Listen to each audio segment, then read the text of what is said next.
Questo è il castello scaligero di Malcesine. Ci troviamo a Malcesine, sul lago di Garda, in provincia di Verona.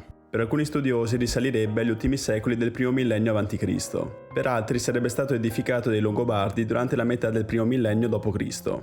Venne distrutto e ricostruito dai Franchi nel 590. Dopo le invasioni ungare il castello diventa proprietà del vescovo di Verona e poi della famiglia della Scala che governava Verona e che all'inizio del XIII secolo inizia un'importante opera architettonica di fortificazione dei borghi del Garda. Dal 1277 al 1387 il castello è residenza degli Scaligeri. Viene occupato poi dai Visconti, nobile famiglia milanese, e poi dal 1403 fino a 10 anni dopo è al centro di una disputa territoriale tra la Repubblica di Venezia e il Sacro Romano Impero. Nel maggio del 1513 il condottiero Scipione Goni, al servizio della Repubblica di Venezia, riceve l'incarico di attaccare Malcesine fedele agli imperiali. Con 300 fanti, cui si unirono gli abitanti di Gargano, attacca via Lago Malcesine e ne espugna il castello. Nel 1768 il poeta Goethe, nel suo viaggio in Italia, visita il castello di Malcesine. Colpito profondamente dalla bellezza del lago e del castello, lo scrittore tedesco contribuisce a rendere questo luogo famoso. Nel 1797 Napoleone pone fine alla Repubblica di Venezia. Il castello passa quindi ai francesi, l'anno dopo gli austriaci, che lo ottengono fino al 1866, quando entra a far parte, come il Veneto, del Regno d'Italia.